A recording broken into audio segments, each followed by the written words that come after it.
Je m'appelle Henri, j'ai 28 ans, et je n'aurais jamais pensé que mes propres parents me trahiraient de cette façon. Pendant des années, j'ai cumulé plusieurs emplois tout en étudiant l'ingénierie, croyant que mon fonds d'études m'aiderait finalement à éponger ma dette étudiante écrasante. Puis, j'ai découvert la vérité. Ils l'avaient complètement vidé pour financer l'entreprise de bijoux de ma sœur Hélène, la même qu'ils avaient toujours qualifiée de plus prometteuse que ma carrière. Je leur ai complètement coupé les ponts. Des semaines plus tard, ma mère a appelé, envoie de l'argent pour le loyer de ta sœur. Avant que je vous dise ce que j'ai répondu, laissez un commentaire pour me dire d'où vous regardez et abonnez-vous si vous avez déjà dû tenir tête à une famille qui vous considérait comme acquis. Grandir à Westlake, une banlieue de classe moyenne près de Cleveland, Ohio, semblait parfaitement normal au début. Notre maison coloniale de 2 étages avec ses volets bleus délavés n'était pas luxueuse, mais c'était chez nous. Mon père, Michael, travaillait comme directeur des ventes dans une entreprise de fourniture de bureaux, tandis que ma mère, Caroline, enseignait en 3e année à l'école primaire locale. Ma sœur Hélène est arrivée quand j'avais 3 ans, complétant notre famille américaine en apparence parfaite. La première fois que j'ai remarqué que quelque chose était différent, c'était pour mon 7e anniversaire. J'avais espéré un ensemble de blocs de construction que j'avais montré du doigt pendant des mois. À la place, j'ai eu un sac à dos pratique pour l'école et quelques vêtements. Maman a souri en s'excusant et a dit « Nous devons être pratiques avec toi, Henri. Tu comprends ?» J'ai hoché la tête, ne voulant pas paraître ingrat. 2 mois plus tard, pour le 4e anniversaire d'Hélène, ils ont transformé notre jardin en un jardin enchanté avec un château gonflable loué et une maquilleuse professionnelle. Quand j'ai mentionné la différence, papa m'a ébouriffé les cheveux et a dit « Ta sœur est tellement excitée par ces choses. Tu as toujours été plus sérieux. » Ce schéma a continué tout au long de l'école primaire. Mes excellentes notes étaient accueillies par de rapides hochements de tête et des commentaires comme « C'est ce que nous attendons de toi, Henri. » Quand Hélène a ramené un B+ en art, ils l'ont accroché sur le réfrigérateur pendant des mois et l'ont emmené manger une glace pour célébrer sa percée artistique. J'ai commencé à comprendre mon rôle dans la famille, celui qui est fiable, celui qui ne devrait pas avoir besoin de beaucoup d'attention. Malgré cela, ma passion pour l'ingénierie a fleuri très tôt. À 9 ans, j'ai démonté et réassemblé notre grille-pain cassé, rayonnant de fierté quand il a fonctionné à nouveau. Papa a juste froncé les sourcils en voyant le désordre que j'avais fait sur la table de la cuisine. À 11 ans, je construisais des structures complexes avec tous les matériaux que je pouvais trouver. Du carton, des bâtonnets de glace, de vieilles pièces électroniques. Mon projet de sciences de 6e, une maquette fonctionnelle d'un pont hydraulique, a remporté le premier prix au concours scientifique du district. Mes parents y ont assisté mais sont partis tôt car Hélène avait un récital de danse le même après-midi. Madame Donovan, ma professeure de sciences de 7e, a été la première adulte à sembler vraiment impressionnée par mes capacités. Après la classe un jour, elle m'a montré un magazine sur les innovations en ingénierie et a dit « Tu as un don, Henri. Je te vois concevoir des choses incroyables un jour. » Ces mots sont restés gravés en moi, devenant mon étoile polaire quand la reconnaissance familiale était rare. Quand j'ai eu 12 ans, lors d'un rare moment d'attention parentale, papa a mentionné quelque chose qui allait façonner mes attentes futures. Nous avons commencé un fonds d'études pour toi, Henri. Si tu maintiens ces notes, tu auras une bonne avance pour l'école d'ingénieur. Maman a hoché la tête en signe d'accord, ajoutant « L'éducation est importante. Nous mettons un peu de côté chaque mois. » Cette promesse est devenue fondamentale dans ma compréhension de leur amour. Ils ne le montraient peut-être pas émotionnellement, mais ils planifiaient mon avenir. Tout au long de mon adolescence, ils ont régulièrement fait référence à ce fonds. On ne peut pas se permettre ces billets de concert, Henri. Nous mettons cet argent de côté pour tes études. Ou, ce camp d'été serait bien, mais nous nous concentrons sur ton fonds d'études. J'ai accepté ces sacrifices, reconnaissant qu'ils investissaient dans mon avenir, même s'ils étaient avares de compliments. Pendant ce temps, Hélène passait d'un passe-temps coûteux à l'autre avec une fréquence alarmante. Chacun était salué comme la découverte de sa véritable vocation. À 13 ans, la photographie est devenue sa passion. Maman et papa n'ont pas hésité à acheter un équipement photo de $2000, ainsi que des logiciels de retouche et du matériel d'impression. 6 mois plus tard, l'appareil photo prenait la poussière alors qu'Hélène découvrait la peinture. Notre garage s'est transformé en un studio privé avec des chevalets, des toiles et des peintures de qualité supérieure qui coûtaient plus que ce que je gagnais en 3 mois à tondre des pelouses. À 16 ans, Hélène s'était tournée vers la création de mode. De nouvelles machines à coudre sont apparues, ainsi que des mannequins et des rouleaux de tissu infinis. Maman la conduisait à des cours le week-end à Columbus, à près de 2 heures de route dans chaque sens. Quand j'ai demandé à participer à un camp de robotique à seulement 30 minutes de chez nous, papa a soupiré et a mentionné des contraintes budgétaires. Peut-être l'année prochaine, fiston. Le fonds d'études passe en premier. J'ai commencé à remarquer une tension financière dans notre foyer. Les disputes à voix basse entre mes parents au sujet des factures de carte de crédit sont devenues plus fréquentes. Pour aider, j'ai pris un travail à temps partiel à la quincaillerie locale, travaillant les week-ends et les vacances d'été. J'ai contribué aux dépenses du ménage et acheté mes propres vêtements et fournitures scolaires, croyant que je protégeais ce fonds d'études sacré. Ma remise de diplôme du lycée aurait dû être une célébration marquante. J'avais terminé 2e de ma classe, obtenant une bourse partielle pour le programme d'ingénierie de l'Ohio State. Mes parents ont assisté à la cérémonie, bien sûr, mais leurs félicitations semblaient machinales. « Bon travail, Henri », a dit papa en regardant sa montre. Ils étaient pressés de partir pour l'exposition d'art d'Hélène dans un café local où elle montrait ses derniers croquis de mode. Ça pourrait être le début de sa carrière, s'est exclamé maman avec enthousiasme alors qu'il me pressait vers la voiture. Mes réalisations semblaient être une case qu'ils étaient heureux de cocher. Le potentiel d'Hélène justifiait toujours leur enthousiasme. Cette nuit-là, alors qu'ils s'extasiaient sur les 5 dessins d'Hélène exposés entre la machine à expresso et la vitrine à pâtisserie, je me suis retiré dans ma chambre pour revoir mon dossier d'acceptation à l'université. J'ai calculé les coûts par rapport à mes économies et au fonds promis, planifiant mon avenir avec la précision méthodique que j'appliquerais à n'importe quel problème d'ingénierie. Je croyais que ce fonds représentait leur foi en moi, même s'ils ne pouvaient pas le montrer d'autre manière. Arrivé sur le campus de l'Ohio State m'a rempli d'un sentiment de possibilité que j'avais rarement ressenti. Pour la première fois, j'étais entouré de gens qui parlaient mon langage de mathématiques, de physique et de design. Pendant la semaine d'orientation, j'ai rencontré le bureau d'aide financière, mentionnant avec confiance mon fonds d'études. Mes parents épargnent depuis que j'ai 12 ans, ai-je expliqué au conseiller. Je devrais accéder à ces fonds pour compléter ma bourse partielle. La première déception est arrivée seulement 2 jours plus tard. Maman a appelé, sa voix étrangement hésitante. Henri, à propos du fonds d'études. Nous ne pouvons fournir qu'environ la moitié de ce que nous espérions. Elle a expliqué que des dépenses imprévues étaient survenues, mais a promis qu'ils enverraient ce qu'ils pourraient chaque semestre. J'ai ravalé ma déception, ajustant mes plans en conséquence. Cet après-midi-là, j'ai demandé des prêts étudiants et je suis allé au bureau de l'emploi du campus. En une semaine, je travaillais 30 heures dans 3 emplois différents, rangeant des livres à la bibliothèque, assistant dans le laboratoire d'ingénierie et livrant des pizzas les week-ends. Ma journée type commençait à 5 heures du matin avec un service à la bibliothèque avant les cours, suivi d'un travail de laboratoire l'après-midi, puis de livraison jusqu'à minuit.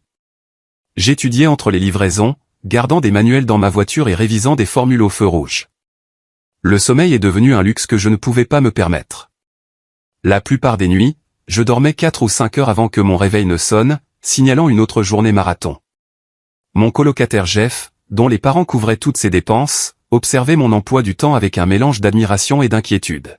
« Mec, tu vas faire un burn-out », m'a-t-il prévenu un soir, me trouvant endormi à mon bureau, le visage pressé contre mon manuel de thermodynamique. J'ai juste haussé les épaules. Pas le choix. Un diplôme d'ingénieur, ça ne se paie pas tout seul. Les défis académiques étaient considérables. Même sans mon emploi du temps de travail éreintant, les cours d'ingénierie exigeaient précision, créativité et une résolution de problèmes sans fin.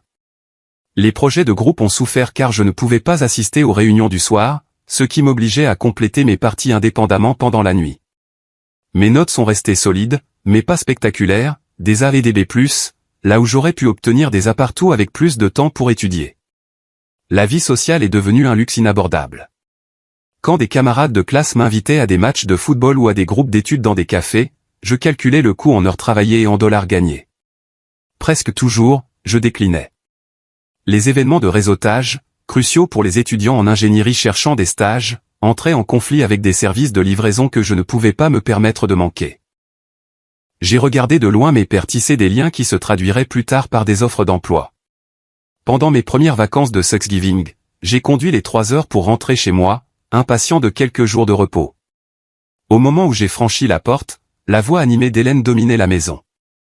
Ça va révolutionner le marché des accessoires, proclamait-elle en montrant à nos parents des croquis de bijoux. La table de la salle à manger avait été transformée en un atelier de fortune avec des perles, du fil et des outils éparpillés sur la surface.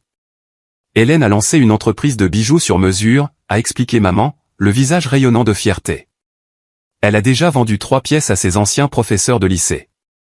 Papa m'a tapé sur l'épaule. Henri, viens voir ce que ta sœur a créé. Elle a une vraie vision.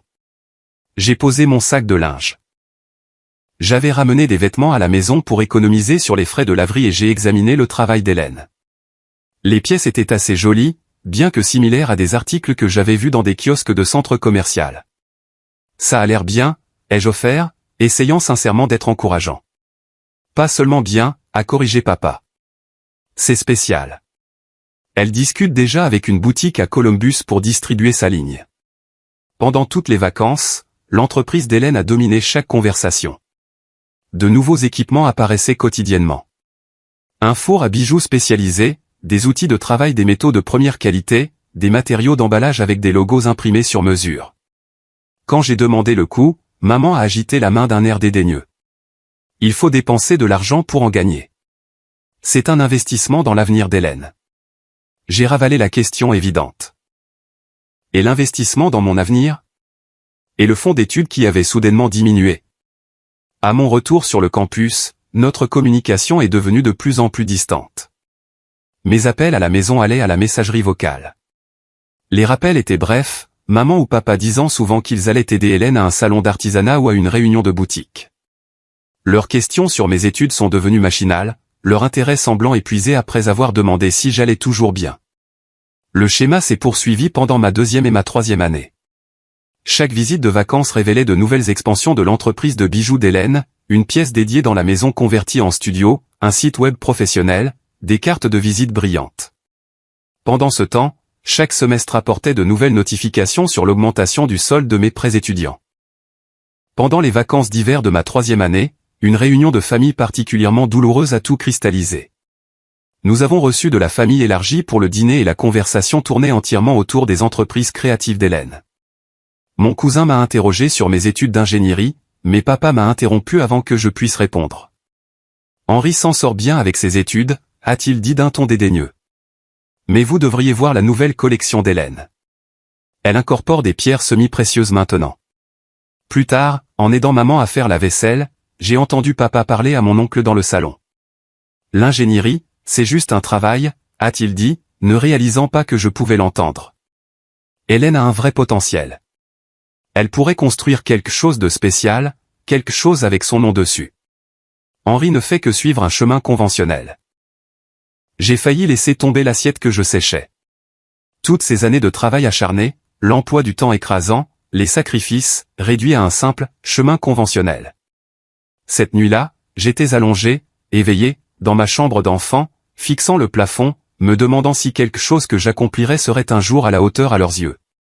En dernière année, le travail et les études constants avaient fait des ravages. Des cernes sombres soulignaient en permanence mes yeux. Mon poids avait chuté à cause des repas sautés et du stress, mais une opportunité s'est présentée qui a momentanément éclairci mes perspectives. Un stage prestigieux dans une entreprise d'ingénierie innovante à Cincinnati. Le poste correspondait parfaitement à mes intérêts pour le design durable et offrait de fortes possibilités d'emploi après l'obtention du diplôme. Il y avait juste un problème.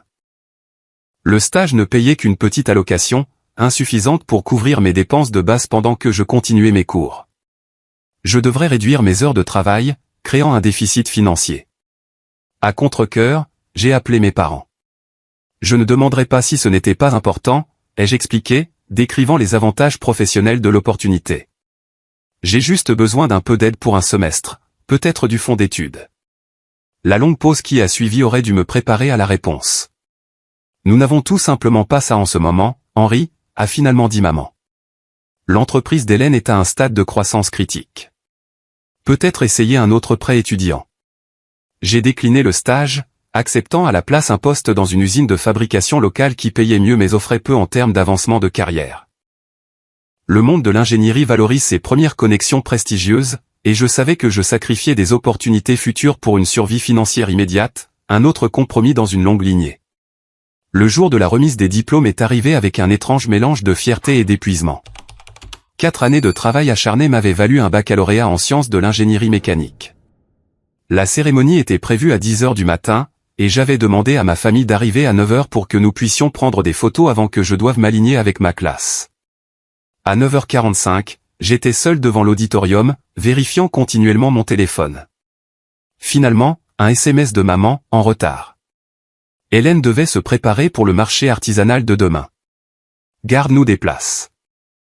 Je ne pouvais pas garder de place à une cérémonie de remise de diplôme où les étudiants et les familles sont assis séparément, mais je n'ai pas pris la peine de l'expliquer. Au moment où ils sont arrivés, se précipitant à 10 h 20, j'étais déjà assis avec mes camarades de classe. Je les ai aperçus trouver des places à l'arrière juste avant que les diplômés en ingénierie ne soient appelés. Le doyen a lu mon nom, mentionnant ma distinction cum laude. En traversant la scène, j'ai scruté la foule, repérant mes parents au loin. Papa vérifiait son téléphone. Maman aidait Hélène à organiser quelque chose dans un dossier, des formulaires pour le marché artisanal, j'ai appris plus tard. Mon moment, 4 années de travail, n'a été qu'un simple point sur le radar d'attention. Après la cérémonie, nous nous sommes réunis brièvement pour des photos. Nous devons y aller bientôt, a mentionné papa en regardant sa montre. Hélène doit finir de préparer ses présentoirs pour demain. En fait, ai-je dit, rassemblant ma détermination, j'espérais que nous pourrions discuter de mes prêts étudiants. Maintenant que j'ai mon diplôme, je voulais parler de l'utilisation du reste du fonds d'études pour rembourser une partie de la dette. Mes parents ont échangé un regard que je n'ai pas tout à fait pu interpréter, quelque chose entre la culpabilité et l'alarme. Discutons à la maison, a suggéré maman. Pas ici. Dans leur voiture sur le chemin de mon appartement, un silence inconfortable régnait. J'ai réessayé. Les intérêts s'accumulent déjà. Si nous pouvions appliquer le fonds d'études maintenant, cela permettrait d'économiser de l'argent à long terme. Papa s'est éclairci la gorge. Henri, il y a quelque chose que nous devons expliquer. Mon estomac s'est noué alors que nous nous garions sur le parking de mon immeuble. Quelque chose dans son ton a déclenché une alarme dans mon esprit. Nous étions assis dans la voiture garée, moteur éteint, la chaleur du printemps s'accumulant dans l'espace clos. Le fonds d'études, ai-je demandé quand aucun d'eux n'a parlé. Papa a grippé le volant, bien que nous ne bougions pas, la situation est que, eh bien, le fonds n'est pas actuellement disponible. Qu'est-ce que ça veut dire? Est-il bloqué dans un investissement qui doit arriver à maturité? Maman s'est tournée sur son siège pour me faire face. Nous avons dû prendre des décisions familiales, Henri. Tu te débrouillais si bien tout seul avec tes emplois et ta bourse. Qu'est-ce que vous dites, ai-je demandé, bien qu'une prise de conscience écœurante se formait déjà. Papa s'est finalement tourné pour me faire face. Il y a 2 ans, nous avons dû réallouer ses ressources. L'entreprise d'Hélène avait besoin de capital pour se développer. C'était une décision familiale basée sur les priorités du moment. Le mot « réallouer » flottait dans l'air comme un gaz toxique. Vous avez dépensé mon fonds d'études pour l'entreprise de bijoux d'Hélène. Ma voix semblait distante à mes propres oreilles. Ce n'était pas juste dépenser, a dit maman sur la défensive. C'était un investissement dans l'avenir de la famille. L'entreprise d'Hélène a un tel potentiel. Tu sais à quel point elle est créative. Mon éducation ne comptait pas comme l'avenir de la famille. La question est sortie à peine au-dessus d'un murmure. Tu étais déjà sur ta voie, a expliqué papa, comme si cela clarifiait tout. Ton diplôme allait arriver quoi qu'il arrive. Hélène avait besoin de ce coup de pouce pour s'établir. Nous avons considéré que cela avait des retours sur investissement plus prometteurs. Plus prometteurs que moi.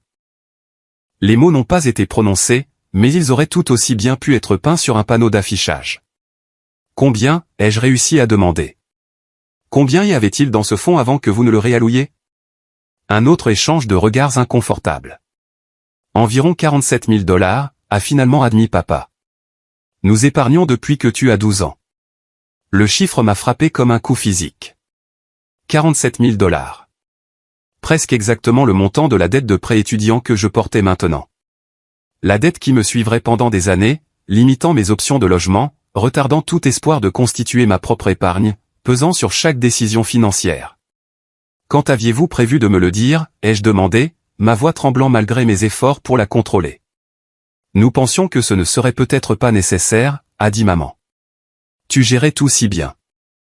Donc, si je n'avais pas demandé, vous m'auriez simplement laissé croire que l'argent était toujours là? Vous m'auriez laissé continuer à penser que vous souteniez mon éducation pendant que je m'épuisais au travail? Le visage de papa s'édurcit. Tu es dramatique, Henri.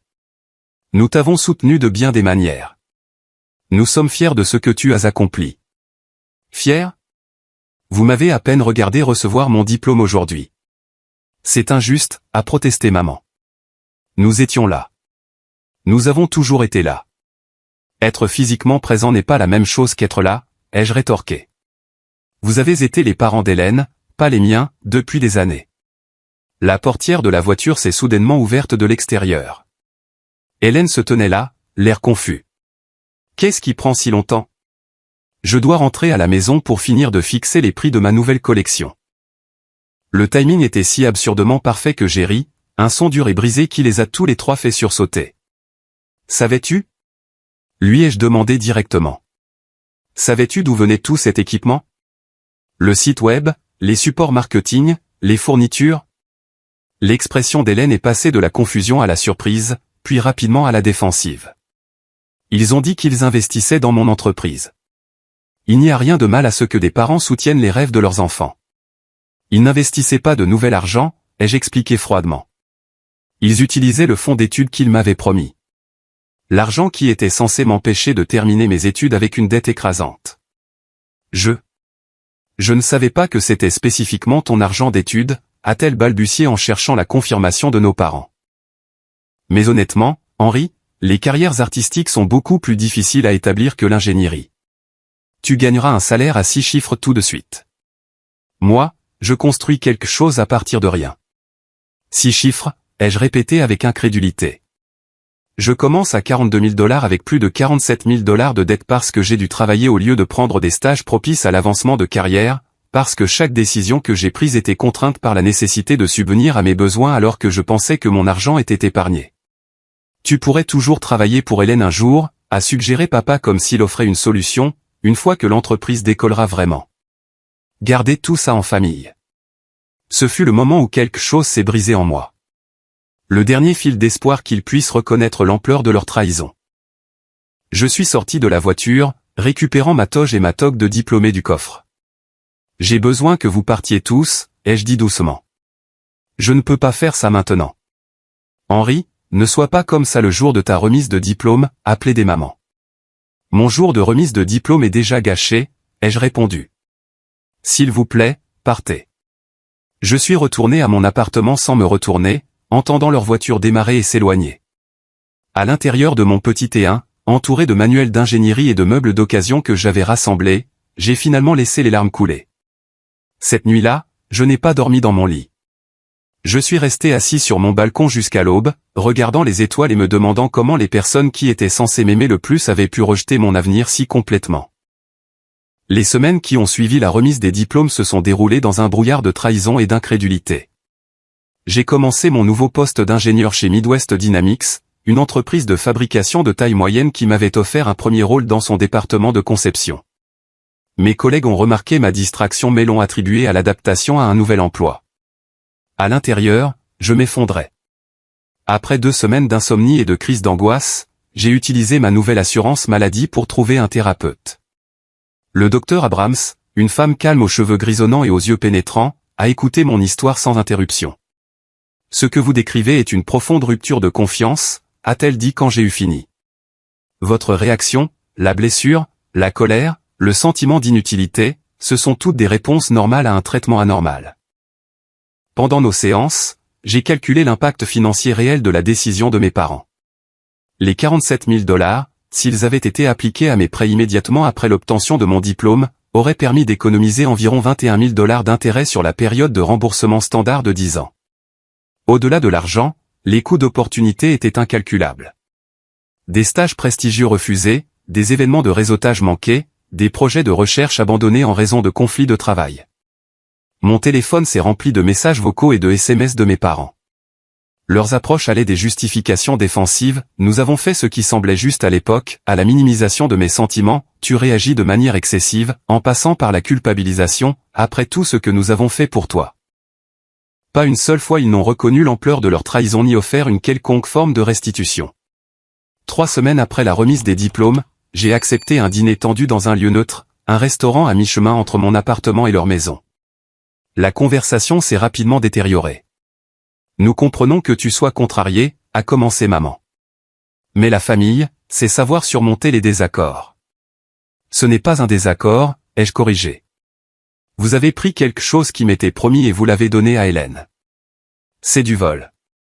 Le visage de papa s'est empourpré. Nous t'avons mieux élevé que de nous parler de cette façon. Tout ce que nous avons fait, c'était pour cette famille. La moitié de cette famille, ai-je rétorqué. La moitié qui ne m'inclut pas, ce n'est pas juste, Henri, a protesté maman. Nous t'avons toujours soutenu. Avec quel mot? Parce que ce n'était certainement pas avec des actions ou de l'argent. Le dîner s'est terminé sans résolution, juste avec un fossé plus profond. Je suis rentré chez moi sans sentiment de clôture, seulement la confirmation qu'ils ne comprenaient pas vraiment ce qu'ils avaient fait. Pendant ce temps, par des amis communs, j'ai appris que l'entreprise d'Hélène continuait de lutter malgré l'investissement substantiel. Sa nouvelle collection ne s'était pas bien vendue au marché artisanal. La boutique de Columbus avait refusé de distribuer sa ligne, citant une qualité inconstante. Elle s'était développée trop rapidement, commandant des matériaux en vrac avant d'établir une demande. Pourtant, mes parents continuaient d'injecter des ressources dans son entreprise défaillante. Un ami qui a visité leur maison a mentionné de nouveaux équipements d'emballage dans le studio d'Hélène. Un autre a rapporté avoir vu papa déposer des fournitures un jour de semaine alors qu'il aurait dû être au travail. J'ai pris la décision délibérée d'établir des limites. J'ai décliné les invitations au dîner du dimanche. J'ai laissé les appels aller à la messagerie vocale, ne répondant que par de brefs SMS lorsque c'était nécessaire. Je me suis concentré plutôt sur la construction d'une stabilité dans ma nouvelle vie, établissant un budget qui tenait compte de mes lourds remboursements de prêts, tissant des liens avec des collègues qui pourraient m'aider à faire avancer ma carrière, trouvant de petits moments de joie malgré mes contraintes financières. Le véritable point de rupture est survenu 2 mois après l'obtention de mon diplôme. Ma grand-mère m'a appelé, inquiète de mon absence aux fonctions familiales. « Tes parents semblent stressés par l'argent ces derniers temps », a-t-elle mentionné nonchalamment. « Ton père m'a aidé à organiser mes finances, posant des questions sur mes comptes de retraite. » Une suspicion froide s'est formée. Après notre appel, j'ai contacté mon oncle Robert, le frère de papa et le membre de la famille en qui j'avais le plus confiance. Ce qu'il a révélé a confirmé mes pires craintes.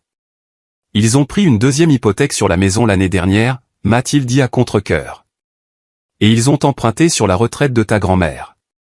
Tout va dans l'entreprise d'Hélène. Mais Robert, cette entreprise ne gagne pas d'argent. J'ai essayé de leur dire, mais ils n'écoutent pas. Ce soir-là, j'ai composé un email formel à mes parents. Le message était clair.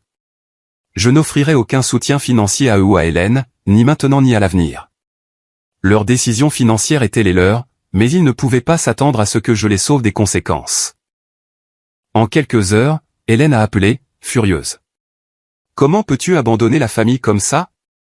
J'ai juste besoin d'un petit prêt pour traverser cette mauvaise passe. Ma prochaine collection changera tout. J'ai bloqué son numéro après cet appel. Puis j'ai complètement changé de numéro, ne le partageant qu'avec des amis et des collègues de confiance. La culpabilisation ne pouvait pas fonctionner s'il ne pouvait pas me joindre. Construire un système de soutien en dehors de ma famille est devenu essentiel à ma guérison. Jeff, mon ancien colocataire, avait également trouvé un travail à Columbus et est devenu une présence régulière dans ma vie. Mon superviseur au travail, Marcus, s'est intéressé à mon développement professionnel, m'offrant des conseils qui allaient au-delà des problèmes d'ingénierie. Lentement, j'ai tissé des liens avec des gens qui m'appréciaient pour moi-même, pas pour ce que je pouvais fournir ou sacrifier. Je me suis plongé dans mon travail avec une concentration qui a impressionné mes supérieurs. Pendant que mes pairs passaient leur soirée à socialiser, j'ai pris des projets supplémentaires, me forgeant une réputation de personne dévouée et fiable. Je me suis inscrit à des cours de certification du soir, élargissant mes qualifications malgré mon épuisement. Le schéma familier de surmenage était malsain, mais il me distrayait de la douleur et offrait un chemin vers la sécurité future. 6 mois après l'obtention de mon diplôme, lors d'un entretien d'évaluation, mon superviseur a noté mes contributions exceptionnelles, mais a exprimé son inquiétude. « Tu fais un travail remarquable, Henri, mais tu vas t'épuiser à ce rythme. Le succès ne se limite pas à l'excellence technique. C'est aussi une question de durabilité. Ces mots faisaient écho aux observations récentes de ma thérapeute.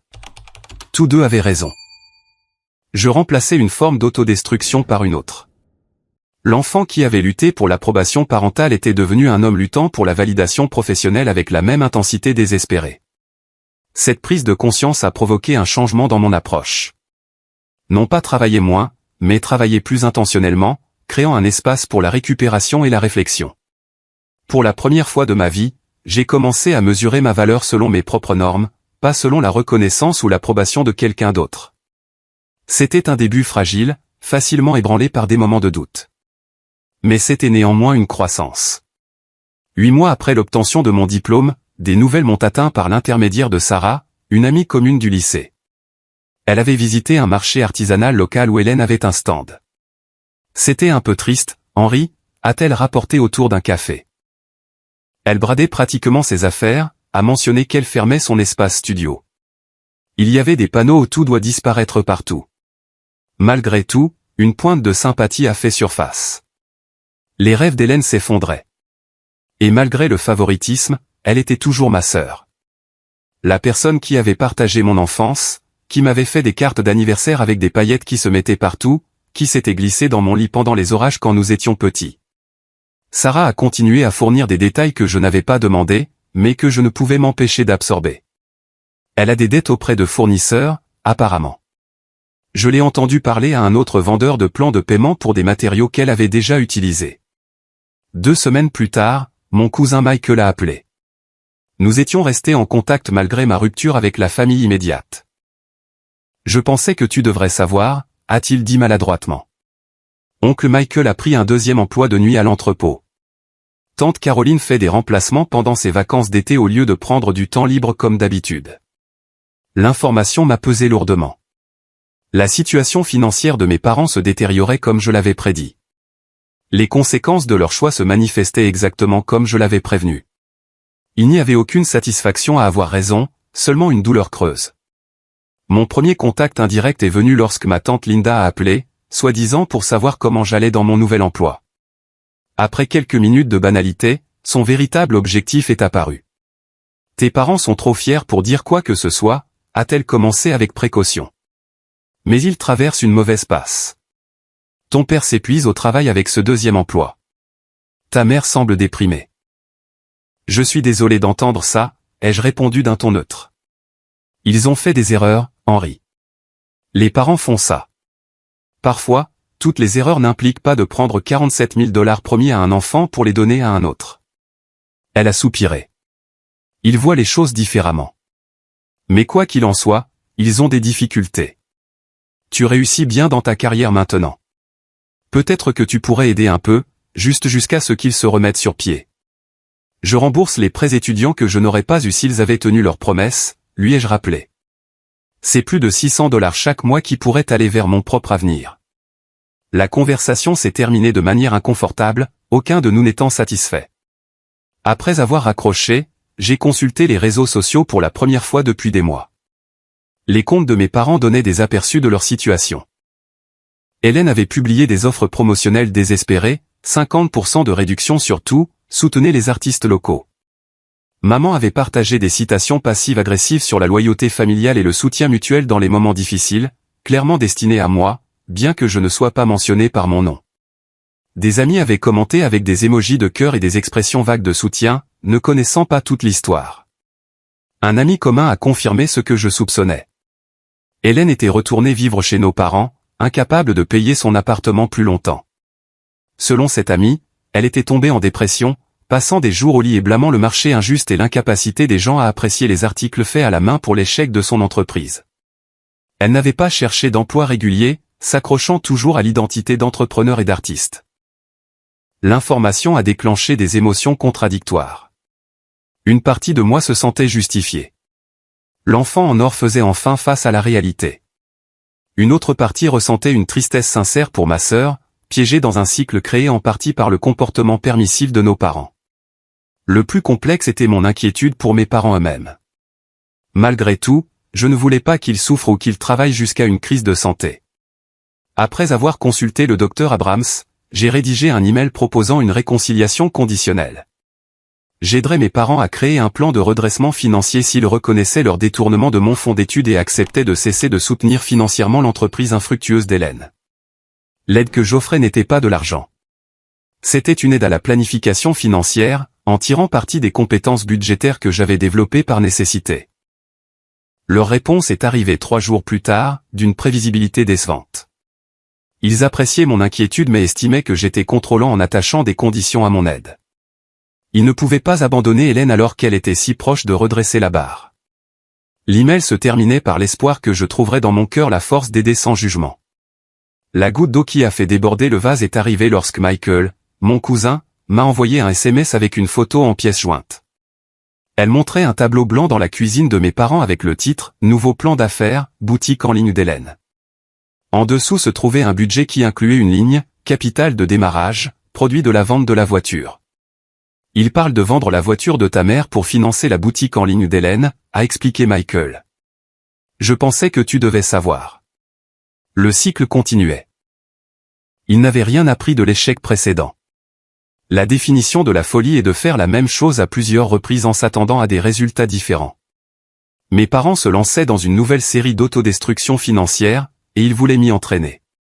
Cette nuit-là, je suis resté assis sur le balcon de mon appartement, regardant le coucher de soleil d'été et contemplant les limites. Le docteur Abrams avait souligné que les limites ne visaient pas à punir les autres, mais à me protéger. Je devais décider de ce que je pouvais offrir sans sacrifier mon propre bien-être et mon avenir financier. J'ai rédigé un nouvel email, plus clair et plus ferme que le précédent. Je ne contribuerai à aucune entreprise commerciale. Je ne renflouerai pas les entreprises en faillite.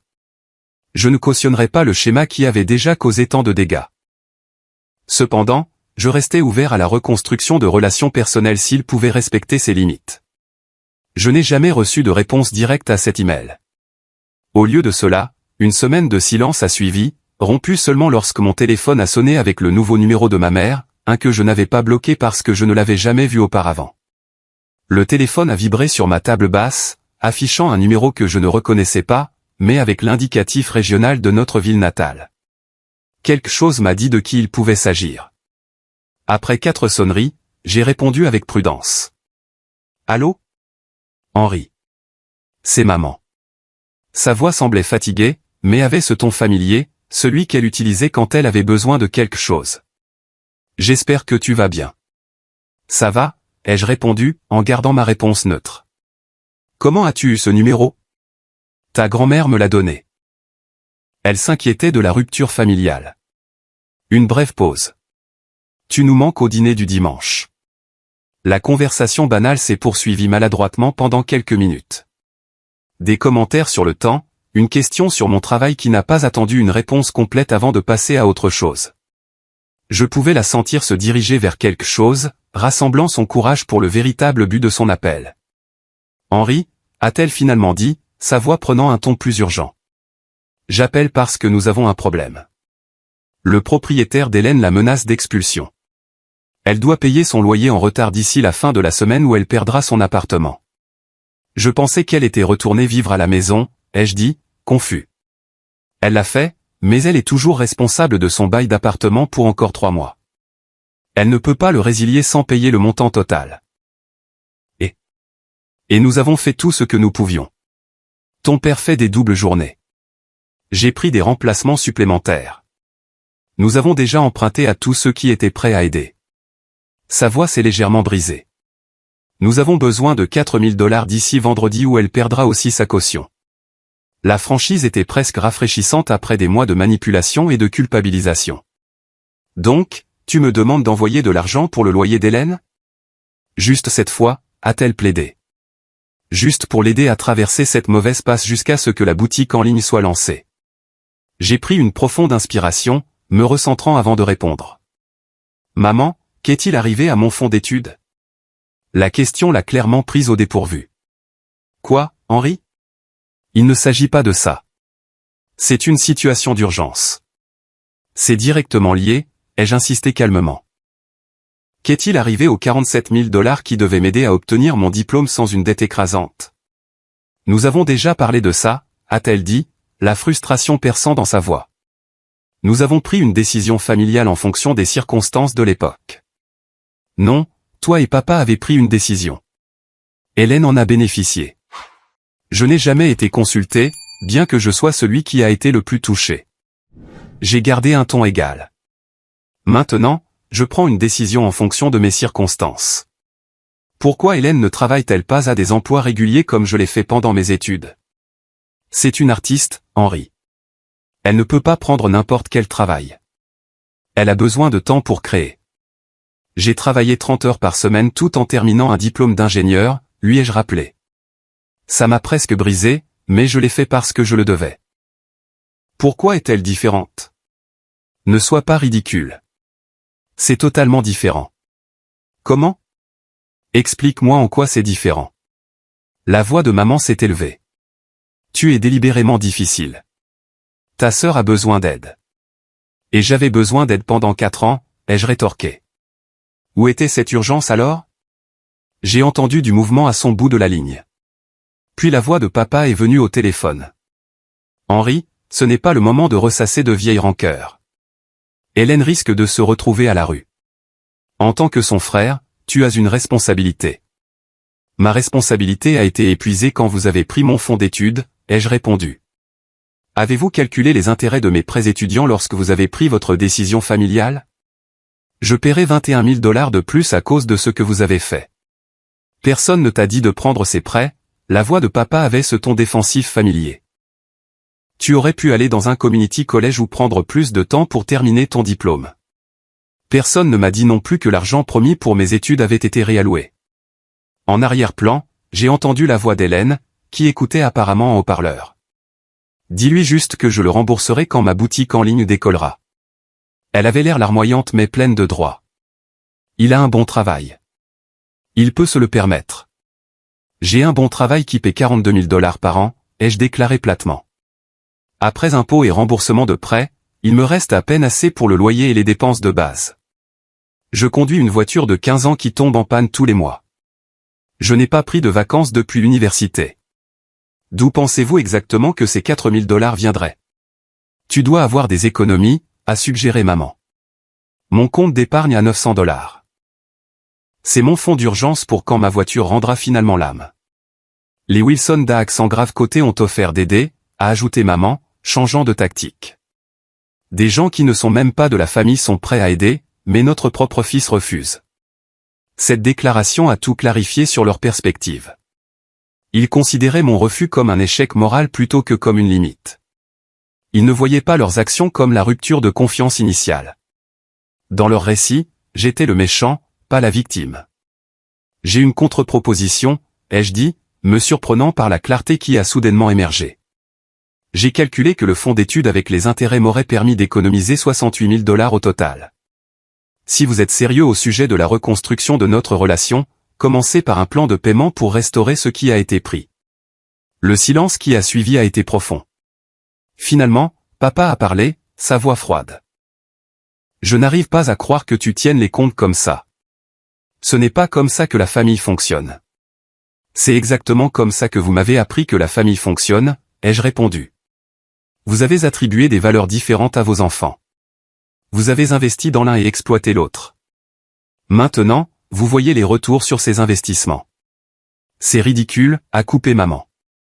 Nous n'allons pas être traités comme des débiteurs par notre propre fils. Mais vous êtes à l'aise de me traiter comme votre banque personnelle après avoir rompu vos promesses. Après tout ce que nous avons fait pour toi, a commencé papa. Je l'ai interrompu. Ce que vous avez fait, c'est me montrer exactement où je me situe. Je n'enverrai pas d'argent pour le loyer d'Hélène, ni pour son entreprise, ni pour aucune autre urgence financière. Ce que je ferai, c'est offrir à Hélène une recommandation au service des ressources humaines de mon entreprise. Nous avons des postes de premier échelon qui paient bien avec des avantages sociaux. Elle devrait travailler à des heures régulières comme tout le monde, mais cela résoudrait ses problèmes financiers. C'est une artiste, a de nouveau protesté maman.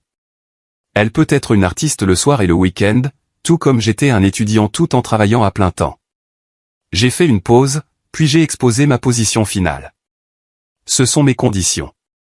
De l'aide pour trouver un emploi légitime, pas des dons en espèces. Et toute relation future dépend de la reconnaissance de ce qui s'est passé avec mon fonds d'études. Tu as changé, Henri, a dit papa doucement. Tu es devenu froid. Je suis devenu clair, ai-je corrigé. Il y a une différence. L'appel s'est terminé peu de temps après, sans résolution. J'étais assis dans mon appartement, étonnamment calme, malgré la confrontation. Pour la première fois depuis la découverte de la vérité sur le fond d'études, je me sentais complètement certain de ma position. La culpabilité qui m'avait tourmenté, les doutes, l'inquiétude d'être trop dur, tout cela s'était dissipé face à leurs attentes continues et à leur manque de responsabilité. Cette nuit-là, j'ai mieux dormi que depuis des mois, libéré du poids des attentes impossibles et de l'obligation unilatérale. 3 jours après l'appel de confrontation, un coup à la porte de mon appartement m'a surpris. Je n'attendais personne et peu de gens connaissaient mon adresse. À travers le Judas, j'ai vu Hélène, l'air plus mince que dans mon souvenir et moins soignée, ses cheveux habituellement parfaits ramenés en une simple queue de cheval. Mon premier instinct a été de faire comme si je n'étais pas à la maison, mais quelque chose m'a fait ouvrir la porte. Nous nous sommes regardés pendant un long moment, des frères et sœurs devenus des étrangers. « Je peux entrer ?» a-t-elle finalement demandé. Contre mon meilleur jugement, je me suis écarté. Elle est entrée prudemment, observant mon modeste appartement d'un regard qui semblait plus curieux que critique. « Si tu es ici pour de l'argent, la réponse n'a pas changé, ai-je dit en fermant la porte. Elle a secoué la tête. Je ne suis pas ici pour de l'argent, du moins pas directement. Elle s'est assise sur mon canapé sans y être invitée. Je suis ici parce que je suis en colère contre toi. Ce n'était pas ce à quoi je m'attendais. Tu es en colère contre moi. Oui, tu as abandonné la famille au moment où nous en avons le plus besoin. Tu es devenu froid et calculateur. Tu n'es pas le frère avec qui j'ai grandi. Ma colère a éclaté. Es-tu venu jusqu'ici juste pour m'attaquer? Parce que je peux te montrer la porte tout de suite. Non, attends, a-t-elle dit rapidement, sa colère se dégonflant visiblement. C'est mal sorti. Je suis juste. Je ne comprends pas pourquoi tu ne veux pas nous aider. Je me suis assis en face d'elle. Est-ce que maman et papa t'ont déjà dit exactement d'où venait l'argent pour ton entreprise? Elle a baissé les yeux sur ses mains. Ils ont dit qu'ils investissaient en moi. Ce n'était pas leur argent à investir. C'était le mien. De l'argent promis pour mes études depuis que j'ai 12 ans. Ils ont dit que c'était une décision familiale. Une décision prise sans consulter le membre de la famille le plus touché, ai-je interrompu. Savais-tu que j'ai travaillé 30 heures par semaine pendant mes études? Savais-tu que j'ai refusé des opportunités de carrière parce que je ne pouvais pas me permettre de les prendre? Savais-tu que j'ai obtenu mon diplôme avec près de 50 000 $ de dettes qui me prendront au moins 10 ans à rembourser? Elle est restée silencieuse un moment, puis a murmuré. J'en savais une partie, pas tout. Quand as-tu appris pour le fonds d'études? Elle n'a pas croisé mon regard. L'année dernière, j'ai entendu papa parler à maman pour savoir s'il devait te le dire. Maman pensait que tu n'avais jamais besoin de le savoir puisque tu te débrouillais bien tout seul. L'aveu flottait dans l'air entre nous. Elle avait su et n'avait rien dit. J'aurais dû dire quelque chose, a-t-elle continué, me surprenant. Je me sentais coupable, mais à ce moment-là, l'argent était parti, dépensé en équipement qui ne vaut pas la moitié de ce que nous avons payé, un site web que personne ne visite, des matériaux que je ne pouvais pas utiliser efficacement. Son sang-froid s'est brisé et soudain, elle sanglotait. J'ai échoué dans la seule chose en laquelle il croyait, et maintenant nous en payons tout le prix. Malgré tout, voir ma petite sœur s'effondrer a réveillé quelque chose de protecteur en moi. Pas assez pour offrir de l'argent, mais assez pour lui tendre un mouchoir et attendre que les larmes se calment. J'étais jalouse de toi en grandissant, a-t-elle dit, en s'essuyant finalement les yeux. Tu as toujours su exactement ce que tu voulais. Tu étais si intelligent, si concentré. Maman et papa s'attendaient à ce que je sois comme toi, mais quand je n'y arrivais pas, ils ont surcompensé. Ils ont jeté de l'argent et des éloges sur tout ce que j'ai tenté, espérant que quelque chose finirait par marcher. Cette perspective ne m'était jamais venue à l'esprit. Ils ont clairement fait comprendre qu'ils pensaient que tu étais celle qui avait un vrai potentiel. Elle a ri amèrement. Alors ils nous ont menti à tous les deux. Ils m'ont dit que j'étais spécial tout en paniquant à l'idée que je ne serais jamais aussi capable que toi. Elle a de nouveau regardé autour de mon appartement. Même avec tout ce qu'ils ont fait pour te freiner. Regarde-toi, employé, indépendant, construisant une vie. Pendant ce temps, j'ai 25 ans et je retourne vivre dans ma chambre d'enfant sans rien à montrer pour tout leur investissement, sauf des dettes et des stocks invendus. Nous avons parlé pendant des heures cet après-midi-là, dissipant des années d'incompréhension et de ressentiment. Hélène a admis qu'elle avait apprécié d'être la favorite, mais a reconnu maintenant à quel point ce favoritisme avait été creux, la préparant à l'échec en l'isolant des conséquences du monde réel et des commentaires honnêtes. J'ai reconnu que j'avais été si concentré sur ma propre blessure que je n'avais pas considéré comment la dynamique familiale dysfonctionnelle l'avait également endommagée, juste différemment. « Qu'est-ce que tu vas faire maintenant ?» ai-je demandé alors que le soir approchait. Elle a soupiré. « Je ne sais pas. Le propriétaire a accepté un plan de paiement, donc au moins je ne suis pas expulsé immédiatement, mais à long terme, je suis à court d'idées. Mon offre tient toujours, ai-je dit. Pas d'argent, mais je peux t'aider à trouver un vrai travail, quelque chose de stable, pendant que tu te remets sur pied. À ma surprise, elle a hoché la tête. Je crois que je suis prête pour ça. La pression constante pour faire réussir l'entreprise, pour justifier la confiance de maman et papa, c'était écrasant. Peut-être qu'un travail régulier avec des horaires réguliers me donnerait en fait plus de liberté, d'une certaine manière. Le lendemain, j'ai apporté son CV à notre service des ressources humaines.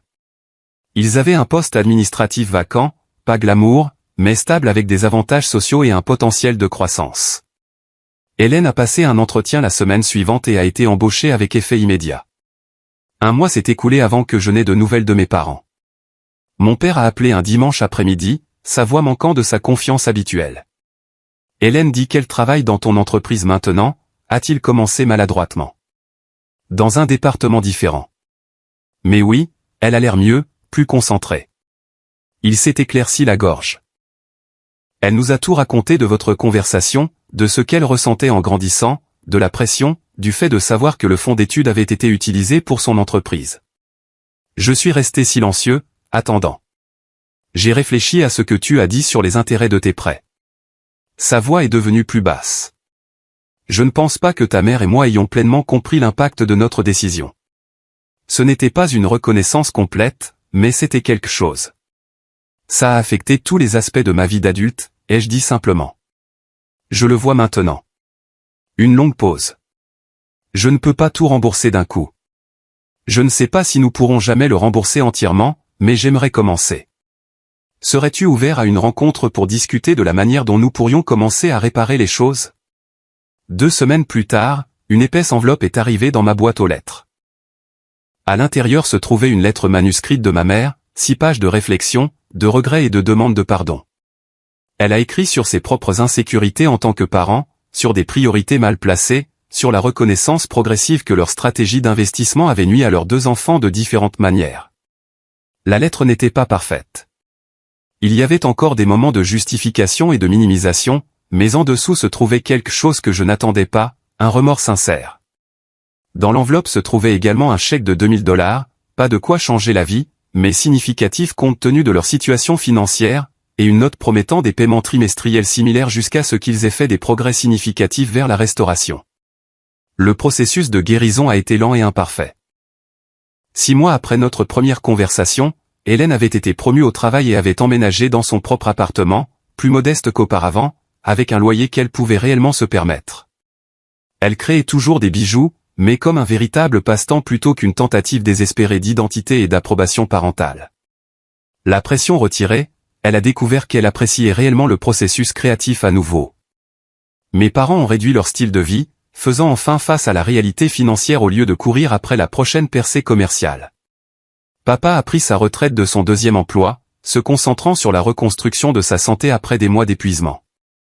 Maman a recommencé à enseigner à plein temps plutôt que de faire des remplacements, assurant un revenu plus stable. Ils ont effectué des paiements petits mais constants sur mes prêts, comme promis. 1 an après l'appel de confrontation, nous nous sommes réunis pour dîner dans un restaurant, en terrain neutre. La conversation n'était pas entièrement confortable, mais elle était honnête.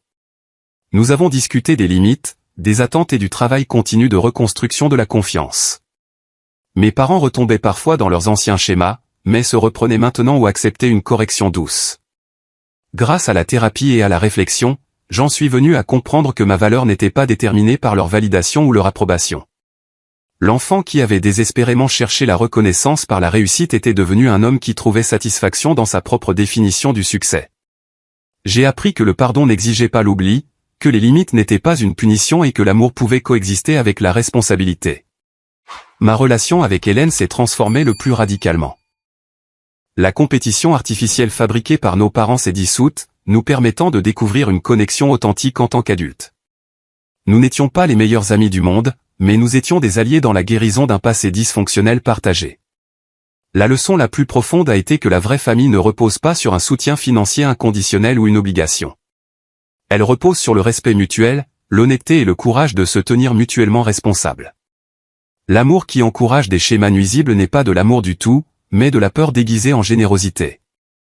Tenir fermement à mes limites n'était pas égoïste. C'était le seul moyen de briser le cycle qui nous avait tous endommagés. Mon histoire ne parle pas de vengeance ou d'abandon. Elle parle de trouver la force de dire « je compte aussi ». Mes rêves comptent. Mon avenir compte. Parfois, la chose la plus aimante que vous puissiez faire pour votre famille est de refuser de participer à leur autodestruction, même quand ils qualifient votre refus de trahison. Si vous avez déjà dû faire des choix difficiles pour vous protéger d'une dysfonction familiale, sachez que vous n'êtes pas seul. Parfois, tenir bon n'est pas seulement pour votre propre guérison. Cela crée aussi un espace pour que les autres puissent grandir. Avez-vous déjà dû fixer des limites difficiles avec votre famille? Partagez votre expérience dans les commentaires ci-dessous. Et si cette histoire a résonné en vous, veuillez cliquer sur le bouton j'aime et vous abonner pour entendre plus d'histoires sur la façon de trouver la force à travers les moments les plus difficiles de la vie. Merci de m'avoir écouté et souvenez-vous que votre valeur n'est pas déterminée par l'incapacité des autres à voir votre valeur.